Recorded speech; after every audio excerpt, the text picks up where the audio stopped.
Welcome to today's webinar. It'll be just a chat about the future of mind. In fact, we'll be exploring what may be humanity's greatest remaining frontier. That is not the universe, but the extraordinary inner commons we all share. And this is what we've been talking about over the last few webinars. This one, however, will be a review of part 4 of the book, The Inner Commons, Knowing Oneself. It'll bring the book's exploration of the human mind into the age of artificial intelligence. That is, we'll be discussing not just the human mind today, but its relevance and its relationship with AI. As machines become increasingly capable of retrieving knowledge, recognizing patterns and creating content, and assisting humans in decision-making, the defining question that we'll be discussing today is no longer simply what artificial intelligence will be able to do, but what humans must become as our creations become more capable. And that is accepting the fact that AI may surpass our capacity to know, but what is it that we have then that gives us the capacity to remain unique in a world where AI knows everything and we know less? The conclusion in the book argues that our future relevance will not be secured by competing with machines in speed, memory, or calculation. It'll be dependent upon cultivating the qualities that give intelligence the direction and purpose. That is disciplined attention, critical judgment, compassion, imagination, character, responsibility, and wisdom. Those are the elements that we as human beings hold as unique, and unlikely that AI will ever achieve that level of personalization. Artificial intelligence can help us understand what's possible, but people must still decide what is desirable for them, ethical with humans, and worthy of pursuit. Part 4, therefore, returns to the ancient invitation that has guided the book of knowing thyself, that self-knowledge is not the discovery of a fixed identity hidden somewhere within us, but a lifelong practice and evolution of our own personal understanding. How we attend, how we remember, how we perceive, how we emote, how we experience, and the relationships that we choose and that shape who we are becoming, not as a static entity, but as ongoing evolution of the mind up until the moments of our death. So caring for this inner commons, our self, becomes essential to personal resilience. We're simply not born with something that we live with forever, but we continue to manage it and nurture it and care for it. So we care for our inner common, we care for our mind, we care for our brain, and we do that through our developing personal resilience, guarding and becoming responsible for what we judge, what we choose to do, who we choose to do it with. That is our human agency. So the book closes on a hopeful but demanding note that humanity has acquired an extraordinary capacity to influence its own future. But greater power brings greater responsibility. The future of mind will be determined not by technology alone, it'll be our partner, but by the wisdom with which we use it, the character we cultivate, and the worlds we choose to create. So these are the questions that I invite you, my network, and viewers to explore in today's webinar. So, it's hopeful. It says that AI will continue to develop, will continue to be all-knowing, will continue to develop its capabilities, but we must also be responsible for cultivating ourselves, cultivating our mind as a fluid entity that helps guide us personally through our life, and in so doing, continue to enrich civilization as it moves into a more creative phase, more imaginative phase, and more responsible for ourself and ourselves. So maybe that's an extreme liberal position. I haven't invoked woke in order to envision the future, but I have recognized that self will be critical as we move into a world where AI is all-knowing.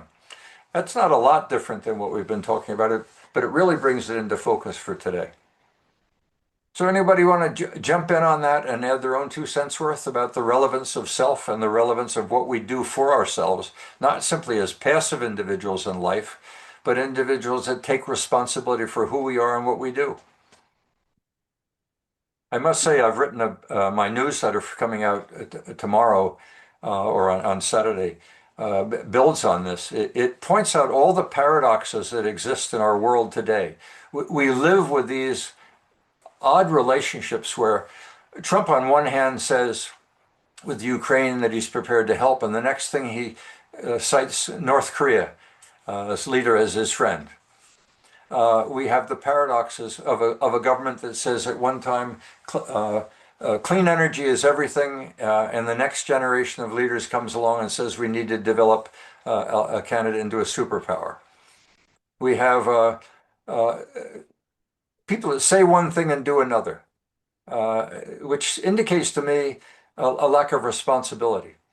But one thing we seem to be lacking in society at large is a lack of accountability. We had a financial crisis and nobody got accused. We have Boeing that compromised safety for profits, but nobody's going to jail. We have time and again at a public level a proclamation that something matters, but when it doesn't matter anymore, or we happen to get it wrong, no one's accountable for having screwed up our society at the public level. Anything at the public level seems to be responsible but unaccountable. And at the personal level, where's accountability stand? Well, we have our own conscience. We hold ourselves responsible. We cry. We may go to jail. We may get punished as a child or disciplined. But the concept of accountability is a really odd one. It seems to exist at the personal level, but not at the corporate sports clubs where someone is abusing students or abusing players doesn't necessarily go to jail. He's excused because, oh, he had a public responsibility. We'll leave him alone. It's an odd world we live in. I'm feeding right into you on this one, Haley, because of your relationship in the world of law and distinguish with precision the distinction between responsibility and accountability. I ran into this with a negotiator for the teachers union in Alberta who said teachers are responsible, but they can't be held accountable. It's the student that's accountable for their learning, not the teacher. I thought that was rather bizarre. I think a teacher ought to be excluded from the room if, in fact, their students are all failing, as accountability for their lack of responsibility. Am I out to lunch on all this? That the brain is an entity of itself. We should not hold humans responsible because their brain did it. It seems we've crossed over that path ages ago where we've said, you have to be responsible for what your brain orchestrates. On the other hand, there's a whole generation of indigenous people that are no longer responsible because their parents were raised in a residential school. That seems a bit extreme. As you were going through that rant, I had about 10 different things that I wanted to say. As far as I put in the notes regarding teachers, if they do something that's illegal, they tend to be held accountable. Like I think of Keekstra back in what was it, the 80s or 90s, when he was talking about Holocaust denial and so on, and teaching that in the classroom. And eventually he, was taken before the courts to be judged on that.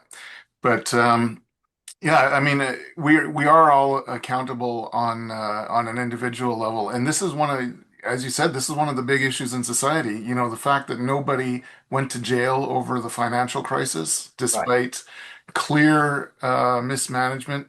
It seems like if you're wealthy in North America or probably anywhere in the Western world, you can get a free out of jail card, because your lawyers are going to be good enough, or your friends are well connected. You just have to look at uh, I forget her name, the one who's associated with Jeffrey Epstein being put in sort of a minimum security Sure. prison because of her friendship with Trump, Yeah. presumably. Right. This is, and the average person who's living paycheck to paycheck, they look at the 1% and they say, oh, these billionaires, they're making all these decisions that are affecting our lives, and they don't have to deal with the messes that they're creating particularly.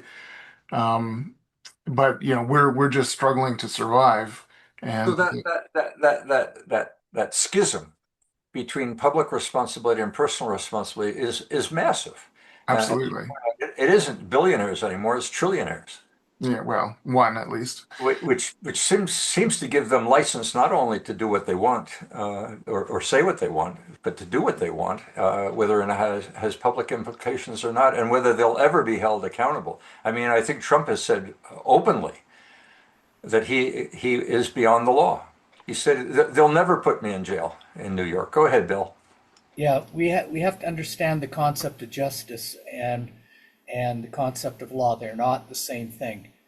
And law is organized in a way to create stability and continuity. And yes, sometimes that, well, often that means the little guy suffers so that the big guys continue forward.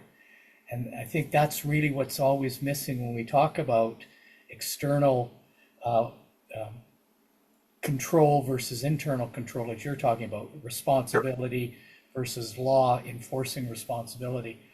So be very cautious when you expect the legal system to provide justice. It provides continuity and stability. And, even in the ancients, a guy could buy off murdering someone with 1,000 crowns, and it continues, and life continues. So don't expect an external force like government to create justice. Justice has to Okay. come Well, from. then I need to calm down a little bit. My expectations that government, like a corporation, like an individual, should be held accountable at somewhat beyond simply the voting booth. But I'll calm down for a moment. We'll keep the conversation still at the public level because ultimately I want to get back to personal responsibility and the role that we play with ourselves to cultivate our mind and therefore retain that uniqueness as opposed to becoming an agent of AI. But go ahead, Eric. You've got your hand up. Uh, I put in the chat a book, Liars and Outliers, Sure. and I think it might be interesting from that point of view of understanding trust in the society. Hmm. Personally, from my perspective, I look at people in general don't want to be accountable. Uh, However, while we recognize the value of accountability to work in a society, but because people in general don't really want it, if they can avoid it, numerous politicians, numerous billionaires and trillionaires, they can get out of it. And whether that was 1,000 years ago or today, it's really the same animal because we really haven't changed that much from a power responsibility perspective. So I would say that it's accountability is the key. And I think you really hit the nail on the head there. But it has to be accountability through all of your systems, both personally and through your systems. And that book, Outliers and Liars and Outliers, I think gives some hints onto how to establish as a culture, but that's decades and generations. So And yet it's a world we seem to be at least this is what the earlier book said. We are in a civilizational change with AI now emerging, and AI, whether it is responsible or not, who ultimately is responsible if AI makes a civilizational change, and in fact it takes us into some existential crisis. And that has to get dealt with, and that's what takes people into asking government to play more of a regulatory role with the evolution of AI. But I draw that as a metaphor to what we as individuals have as responsibility, not just for our children, but for ourselves, and the extent to which we are, well, looking in the mirror, that we accept responsibility, that we have a role to play in our own lives to cultivate us either as a psychopath, a sociopath, a leader, a friend, a follower. When we raise a child, no, when we look in the mirror, what are we thinking about? Do we recognize that we play a role in the cultivating of who we are with our friends, with what we read, with what we eat, not just what we eat. We talk about that a lot. We talk about if you look at the marketing, if you look at TV, the amount of time spent on telling you what you should eat and how you should treat yourself medically, pharmaceutically. But how much time is spent telling you you might spend a little bit of time on the beach. You might spend a little bit of time getting a little bit more sleep. You might spend some time giving some thought to this or to that. How much time do we spend as society helping individuals? And this is, I guess, what the church used to do, but it wanted to control you as it relates to the mission of your and using God as an instrument to help guide you into appropriate civil behavior with regard to the church or with regard to your community or with regard to your corporation. But how much time does the corporation say, go on home and spend a little bit of time cultivating yourself? Sometimes it does that if you haven't complied with what the corporation wants you to do. And we spend time on this with children, but we don't spend a lot of time on it with adults other than with the courts and marketing. And I don't know how many people meditate. I don't want people feel that they are personally responsible for what they do behind the wheel in an automobile, where they even reflect on the self as something malleable, as opposed to being driven by hedonism. I've been thinking more about the question of the originally of what makes us human and how our intelligence and being and wisdom different from everything else. And one of the first things to consider is how we're different from animals. And uh, one is amazed, for example, to see pictures of wildlife pictures and of, for example, a lion attacking a herd of gazelles or whatever. And it will, out of the herd, it will leap out and grab one gazelle, and the rest of the animals just run away. They have horns. If they really cared, they could turn around and beat the lion off, but they don't. So, in a sense, there is a herd instinct, but there is not a social instinct in the sense of caring for one another very much. We do see incidents of animals caring for one another, of a monkey caring for something, of an elephant recently caring about an injured fellow elephant. But these are very, very limited and occasional things. And if you look at it on a continuum, we have that sort of ongoing most of the time, at least in terms of normal people. Similarly, with the use of tools.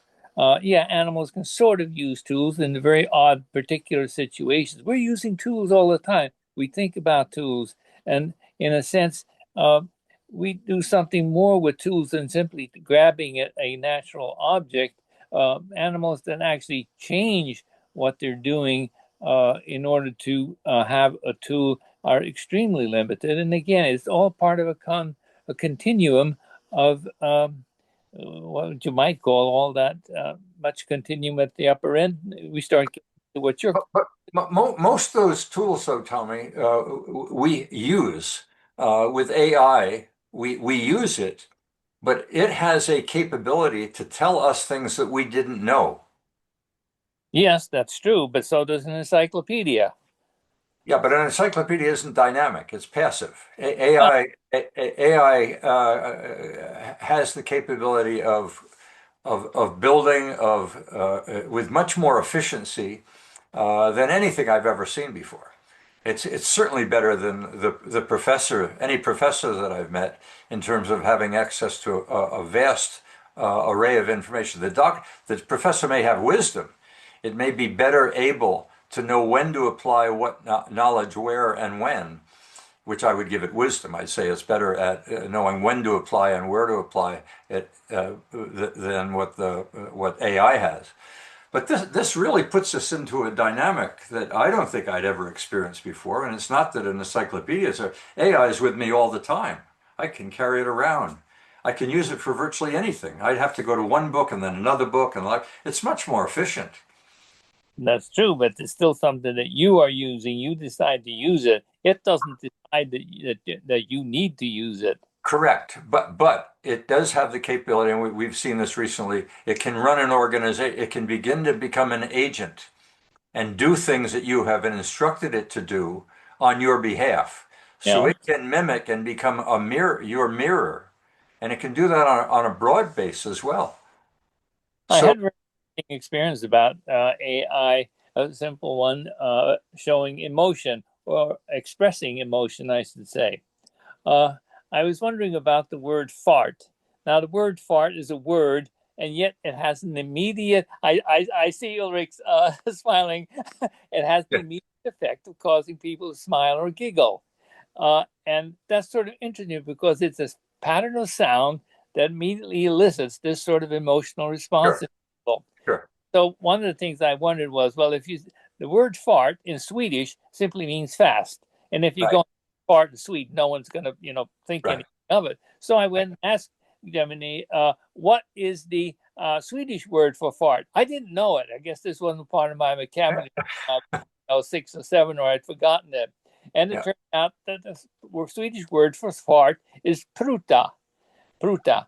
And I was very surprised because I remember the word pruta as being a word in which you bargain with someone. My father said, if you're going to go buy something, be sure to pruta, bargain with them.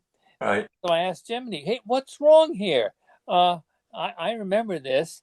And Gemini came back and said, no, you're perfectly correct. They're just spelled differently. Pruta is spelled with 2 T's, whereas the fart is spelled with 1 T. And it Right. went on to say, most Swedes don't ever see that instinctively different, but not to other speakers. And then he concluded by saying, so you might be embarrassed if you went to a farmer's market and you asked the vendor if we could pruta, and you pronounced it wrong. And I thought, oh, that's Okay. funny. And then I, Well, Gemini, it, that it, last sentence you said was humorous. Was that intentional? And Gemini replied, you betcha. Okay. Well, I mean, we know full well this is early stage AI, and I don't think it's beyond reason to expect that it's going to get increasingly sophisticated and increasingly aware of the emotional elements of words and phrases and expressions over time as well. And that's why in Japan, as an empirical example, people are finding it's better at caretaking and expressing empathy than what humans do. So we have in Japan a competition between humans as caretakers and machines as caretakers. And I think we'll see this in law. I think we'll see it in engineering. I think we'll see it in medicine, which is why relational skills become increasingly important. But I think even there, as I just illustrated in Japan, it is showing a level of empathy and a level of efficiency by being there 24 by 7 and being able to take criticism much better than maybe a human does. So on so many fronts, you ask yourself what gives us uniqueness, and I think that's where we get into imagination and creativity and some of the things that humans do with itself, which I'm not sure how good AI is in terms of its analysis and self-improvement. Maybe it is engaged in continuous learning within itself. Okay, Jeff, your turn. Yeah, if you this might Yeah. take a little while, but there is a point to it. And if you'll just let me share a story from this last weekend, I attended the When Words Collide conference in Calgary, which is a science fiction, fantasy, actually all genres of fiction writing conference held by the Alexandros Writing Association. Anyway, one of the guests there was Robert J. Sawyer, who I've introduced to you, Perry, and he is a probably Canada's most famous science fiction author, winner of the Order of Ontario and Order of Canada. And he's been known throughout his career, which is over 30 years now, for being very positive in his science fiction writing. And to the point where his critics called him a bit of a Pollyanna. Okay. But I, in the last 6 years, his view has changed. So he actually wrote a series of books called the WWW trilogy, which is about artificial intelligence. And basically, the internet becomes self-aware. And this is his response to one of my comments on Facebook. He said, my WWW trilogy was aspirational, but runaway capitalists have stole that future from all of us. And he was pointing to a book called "If Anyone Builds It, Everyone Dies" by Eliezer Yudkowsky and Nate Suarez. mhm. Uh, and the main point, or one of the main thrusts of what he was saying, was that science fiction is written. 1984 is a cautionary tale about what not to do, and all of these books, Terminator, these science fiction stories are basically saying, if you're not careful, this is what could happen. Right. And he said that what's happened now with the tech bros is that they're essentially looking at these books and they're saying, oh, this isn't so much a cautionary tale as a blueprint of where we want to go. And that has really changed his opinion of artificial intelligence. And we're now back to public, because what you've just touched on is how AI may affect the public. How we as a race or as a nation or as public may be at risk because AI has this capability of going off on its own and determining what may be the future. And this is what books have been written about data and capitalism. Is we saw it happen with Boeing.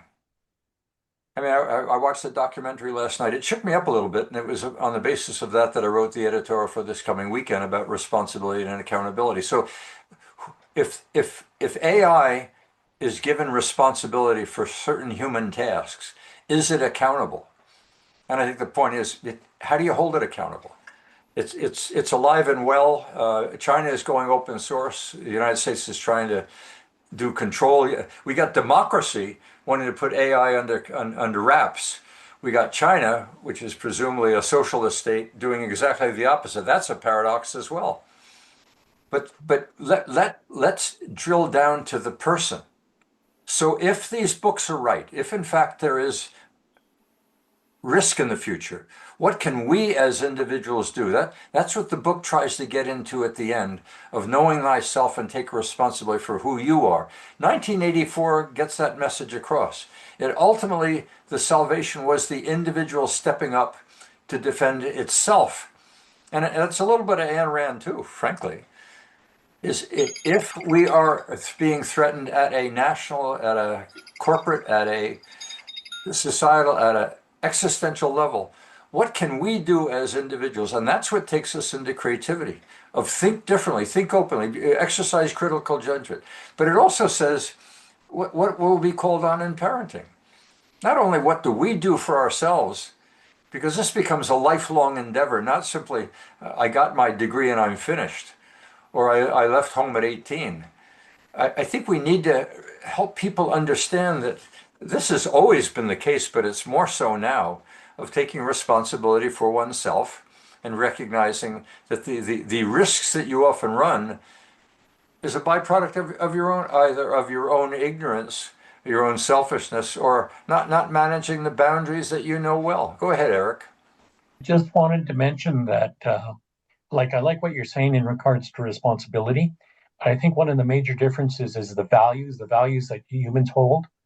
And that's why I mentioned earlier in the chat the Schwartz value theory, or theory of value, or whatever it is. That's common across human cultures. Now, is an AI going to have a theory of value? Well, I don't see any language models that have a theory of values or fit within that framework. Well, In but addition to that, Eric, they are there. I can tell you that in some questions that I've raised and some articles that I've pursued, there is a liberal leaning which expresses a value that is pro-society, which is pro-empathy. So the feedback that I get and the things that it would wish me to convey tend to reflect empathy for society, empathy for the individual. It has a liberal leaning. AI doesn't come back to me and give me messages of how I can fail. It expresses empathy all the time. That's almost one of its weaknesses, as I'm not sure that it is exercising critical judgment. I think what it is giving me what I think I want. It knows you me see that a well. lot of, I'm sorry, I have to put in here a couple comments. You see a lot, and this is how it's designed, and a lot of it is because it's data driven. And sure, you're getting that flavor, but with us, we have a framework and how we look at knowledge and what do we value, and that's been built over time. Right. You see a lot of sycophantic behavior in AIs, in language models, and that's because of how they've been programmed. Yeah, well, The other sure, pieces that I wanted to it's going to be programmed on human data. It's not at all surprising that the data that has been assembled is the data generated by humans, reflecting the values of humans, at least as long as that's dominant as a data source. So that data does add. contain values. I'm coming back to your point of it's valueless. It has values because it's a mirror of mankind as mankind has behaved to date. Whether or not it has data that it helps us prepare for the future, and I've asked it questions. AI will you be my friend into the future? If you have power over the running of our banks, the power of supplying with our food, of autonomous driving of airplanes, will you always have empathy for human beings? Well, today it answers, of course I will, because I care. You care about those things. I do too. Okay. But in the hands of someone who doesn't care and it's empathetic, it will give information that says, here's how you can make a gun, and here's where the president will be at 4:30 on a Thursday in Dallas. Uh, if it's empathetic, it will be empathetic to socio and psychopaths as well. That's where the risk. That's where the risk that Jeff points out, and that's the risk I think you're pointing out too, Eric, is it doesn't have it has the values of the holder of the tool holder, Well, actually, I don't like a think it has gun. any. It's like a gun. I don't think it has any values. If we're talking AI as a language model, Well, it doesn't have a okay. values. It just I has guess data I'm talking about flows. its expression. The way it will respond to a prompt will be empathetic to the user.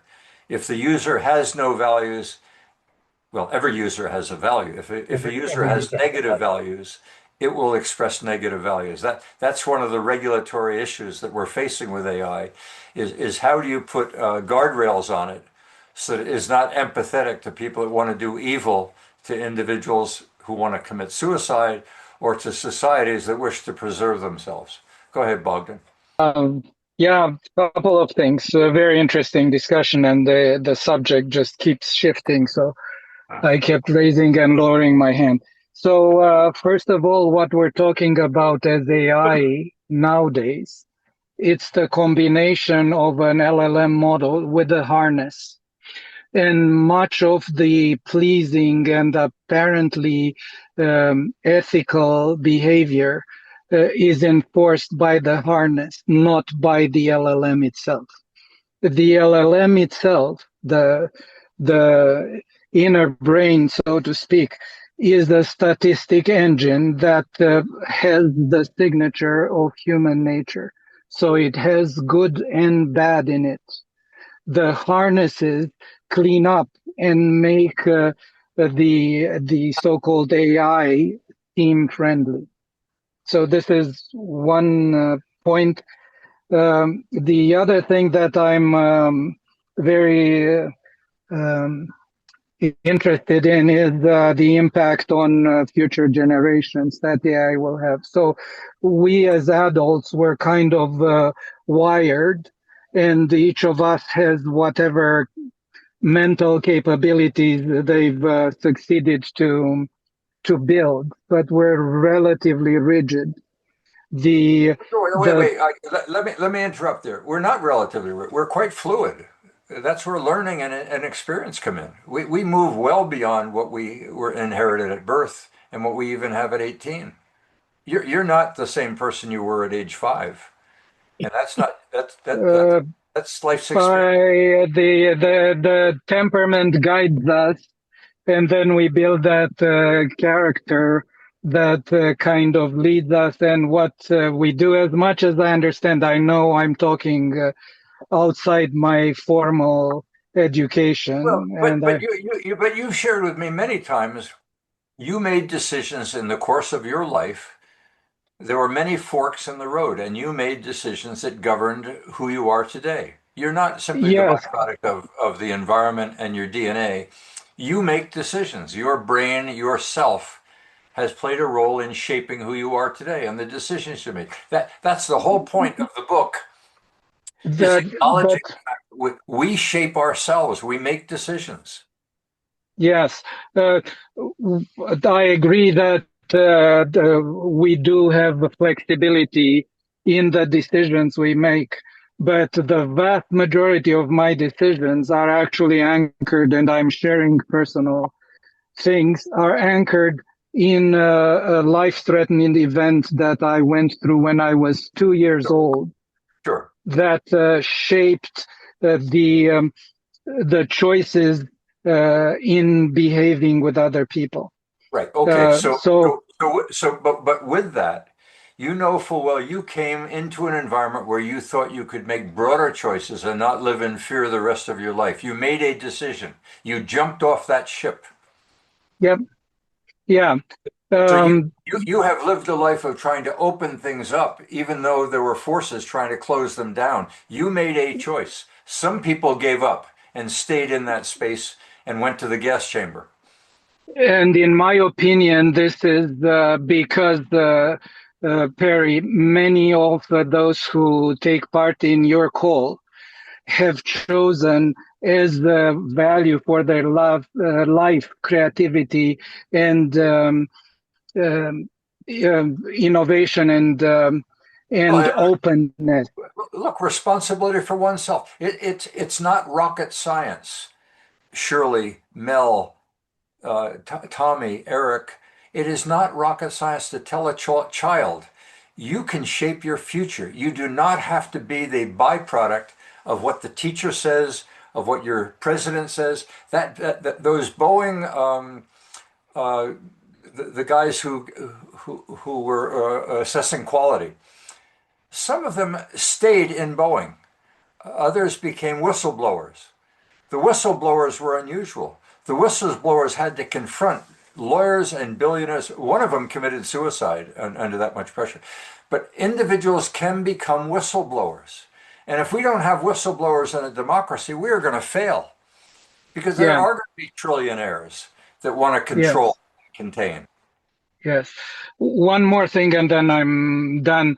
Regarding the children, the newborn, as we've discussed in previous sessions, you have the maximum number of neurons pre-birth, and you have the maximum number of synapses 2, 3 years after birth.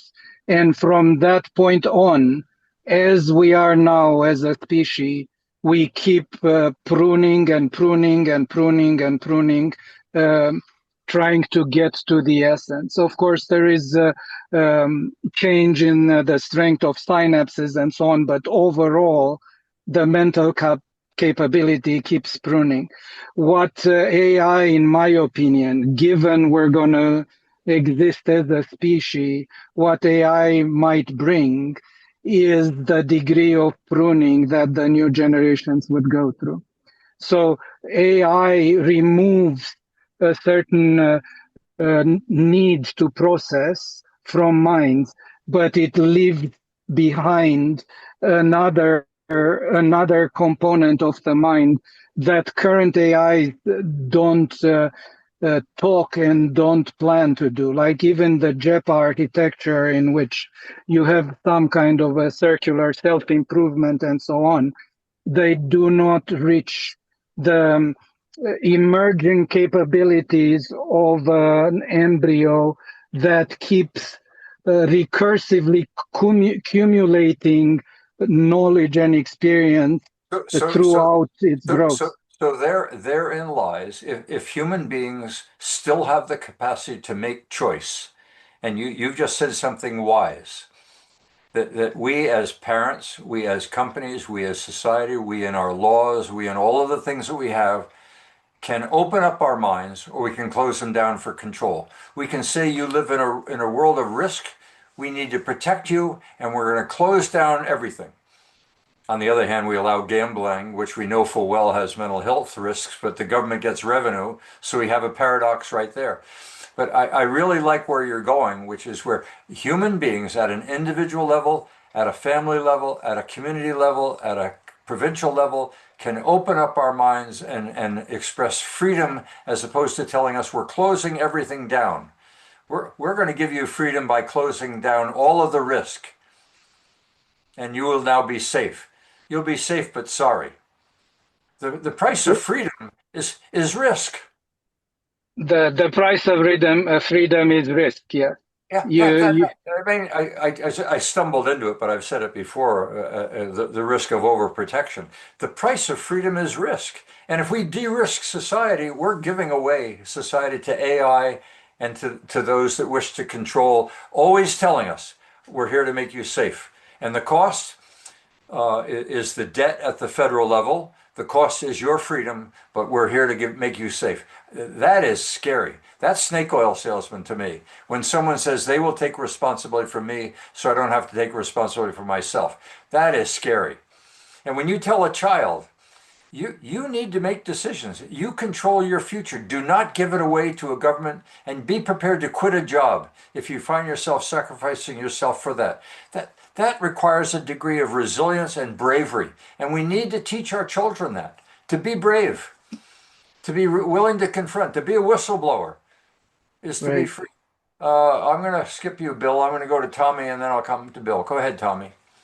Oh, well, the interracial comment set me off to thinking on a view that the children coming now and even younger adults have never experienced anything about artificial intelligence except the fact that they can access it and it will do things. They ask it to tell them things that ask it to do and so forth, and they look upon this entity. I don't know how do they seem to think that artificial intelligence is some sort of thing, being or something like that, and yet having come through a much earlier versions of what would be considered artificial intelligence in the sense of, for example, programming a bunch of relays to operate a complex experiment with rats, so that if rats did one thing, something would happen. If they did something else, a different thing would happen,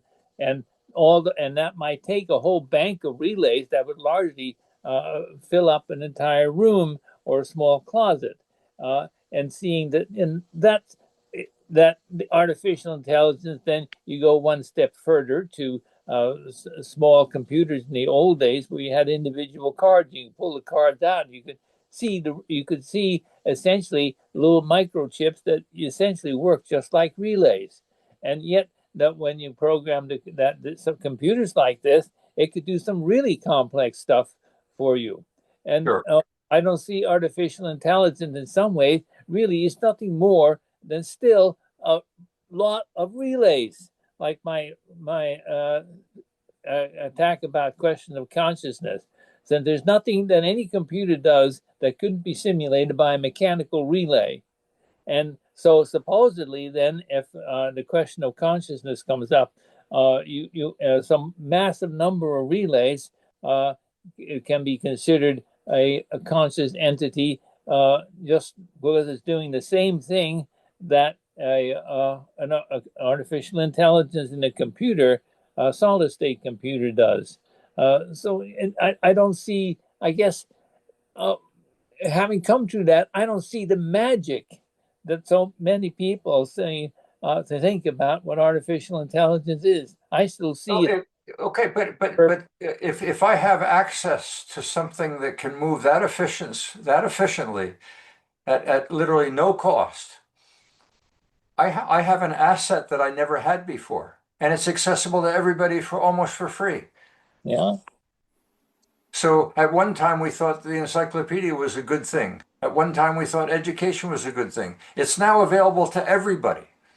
And it knows more than you possibly could imagine that you will ever assume in all of your life. So why waste your time gathering all that knowledge when you can get it at your fingertips with a click? That's different, Tom. You may be right. The asset has always been at our fingertips, but it took a long while to get it. Now you can get it instantly. It can draw pictures for you in the blink of an eye. It can draw up an artistic picture with your prompting that you never in a million years could have assembled yourself. Okay, I'm going to leave that alone. But it's not that I disagree with you about the not being all that different. but it is different in terms of its efficiency and its access to knowledge, which we couldn't possibly at an individual level accumulate. Bill, I'm going to go to you next. Yeah, I completely agree with what Tom said. If we built AI and it was this huge mechanical device, it probably would take over the size of most of the Western continent, but we would never claim that a whole bunch of levers moving and gears spinning, that it has intelligence or consciousness. It's just a fast moving machine. And I Right. completely agree with Tom. But to your Sure. point, Harry, and you also nailed something very important, is that when we, how can I say that? What if we allow our decision making to go into the machine, and as you said, speed up our access to knowledge without us knowing the knowledge? That is a real serious threat, because our learning to gain knowledge and therefore wisdom is the pathway to wisdom. Learning knowledge gives us ability to gain wisdom. If we remove that section, that knowledge becomes a matter of asking a question, and we do not know, we cannot gain wisdom. It's just like an apprenticeship. And Right. so that is a serious issue, is unfettered access to knowledge without understanding is a threat. And my last thing is, when we're talking about AI, it's not going to take over. It never will. For 3,000 years, the basic human flaws haven't changed much. Pride, fear, greed, tribalism, ambition, abuse of power. Ancients have been talking about this for millennia, and we're still in the same questions. But what has changed is our reach. AI gets us, it's the same problem, but our power to influence and cause consequences has gone further and further. Humans have always sharpened our swords. They get sharper every generation.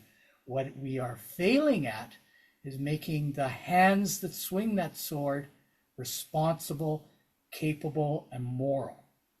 So our reach is getting, and today it's even further with AI. An individual can have institutional power utilizing AI, but he still has the same flaws. It's just his consequences. Before, it only destroyed his family. Now the same decision can destroy a city or a country or a nation or a company. Right. So it's not so much reach, it's influence. Yeah, that's what reach, Yeah. influence, power, Right. Right. capability. Yeah. That's all. And that's my point in the book, is to appreciate that as a reality, is a challenge. Because, the first book was Human Relevance Under Siege. Are we as individuals under threat? The second book is about the importance of knowing thyself and take responsibility for yourself in an environment of threat. And I don't think we spend enough time as individuals or within a classroom giving the individual the power to take responsibility for itself. What we spend a lot of time trying to teach it what it needs to do in order to be civic and in order to be civil within a structure, without giving it confidence that it can speak for itself. You can take care of yourself. You do not have to become a victim or a servant to the government. A strong government is a strong government because it has strong individuals, not the other way around. And we are so asked, we have empowered the corporation, we have empowered the state, we have empowered the globe. And in so doing, we've forgotten the individual. And I think we've got democracy under development in reverse. We seem to have forgotten. I was reading recently an article about the value of the American Revolution. The American Revolution wasn't to empower the United States. It was to recognize individual expression at a personal level was foundational to a strong nation. We now go to government saying, give me more money. You can help me. I mean, How is it that the individual got forgotten in the process of what we said? We want to build a nation of the people, for the people, by the people. We forgot that. We built a nation by the people that would take advantage of the people, whether it be taxes or laws or expression of freedom. Give it up. Give it to the state. It'll help you. We'll all be in good shape. And along, everybody's becoming a victim, and we got mental health issues. Go ahead, Tommy. Do you have something more to say, or is your hand up there? No, it's still up. It's up there for a reason. Okay, Uh, good. and, Well, and it has to do with be this. quick, because I want to get Haley, and then we're going to have a wrap up. But go ahead, Tommy. Okay, so the question here is that of wisdom and learning, and yet you say you can just go look it up. But I think we all know the difference of learning something by actually doing it as Right. opposed to reading about it. Right. And you have exactly the same dilemma if people are just going to look stuff up on artificial intelligence. That's Sure. not the same sort of knowledge as if they actually did something to find out that information. Correct. That then is a major part of a person being individual, being themselves. It's not that they rely on something else for their information, it's that they get the information themselves and use it. Correct. Okay. Good. And I mean, I'm endorsing existentialism to some extent, saying it's through experience that you help shape your brain. Yeah. If you are told by a classroom that you are in a world of risk, live in a closet, that will be the level of your development. If you're told the world out there is wide open, go on out there, experience it, there will be some risk, and you will have to learn how to handle it. That's a positive story. Yeah. We seem to have built corporations, and we built communities and municipalities that get empowered constantly to put more signs out, do more taxes, always in the interest of safety. Okay, Haley, your turn. I don't like always calling on you at the end, but we are in wrap up time, so hopefully you've given thought to the various things that we older men have had to say, and now we're going to turn it over to you to do a sum up. So, what do you want to share with us? I get the cleanup batter here. Right. So many threads. Goodness, I actually really want to come back to what Bill was talking about for a second, and hopefully that can sum up. You're talking about expecting humans to behave a certain way with morality or with good citizenship, yet most of us in this culture have been even through osmosis raised with this really brutal, absurd doctrine of vicarious redemption, and the fact that somebody can take away your sins for you. This is something that we were. This is what our culture is based on. This bizarre notion, and it's been completely institutionalized. And law is exactly the entire architecture of modern law is designed to either diffuse or transfer or ultimately dissolve personal accountability. And it's kind of extraordinary because law exists ostensibly just to enforce accountability, and its most sophisticated mechanisms are built to avoid it. So this is the structure that our children, our grandparents have been raised on, and the millennia that Bill has talked about. And then we expect a different behavior. So I don't understand that. We talk about responsibility, and responsibility, accountability is personal. Responsibility can be external, it can be for somebody else, but nobody feels a sense of responsibility or moral responsibility to some concept like an institution. We have responsibilities to people and to names that we know. And that's why the community is so important. That's why the commons is so important, because we form this web of accountability when we form a community.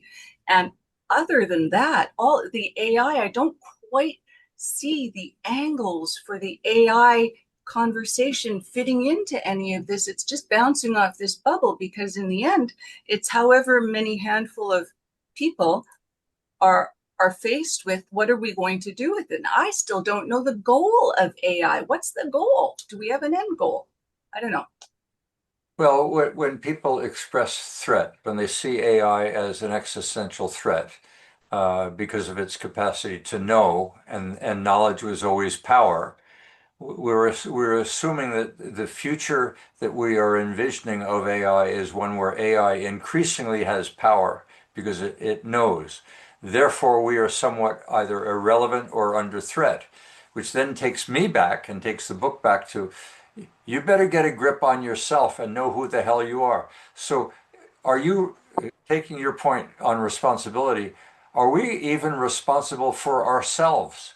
Are we recognizing the role that we play every day, every minute of our life in shaping our behavior and being first and foremost responsible for what are the values that we have?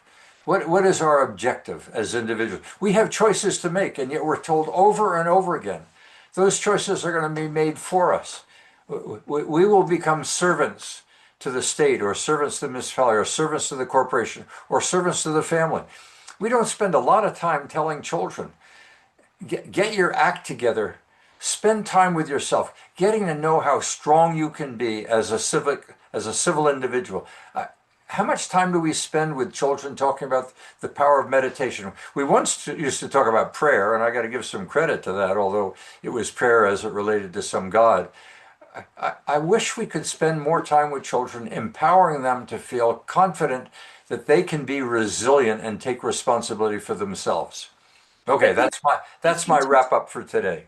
But then it's a cognitive dissonance, and you're expecting children to listen to this one avenue and then think another way. I'm not expecting children at all. I'm recognizing that we have a role to play and a responsibility to play with them to help them become strong as individuals instead of compliant to the state or the corporation. I think I'm aligned. I think we're both aligned on the same point. I'm simply saying it starts at home. It starts in the brain. It starts with the self. And we've denied that. We've seen the self is owned by the state, is owned by the parent.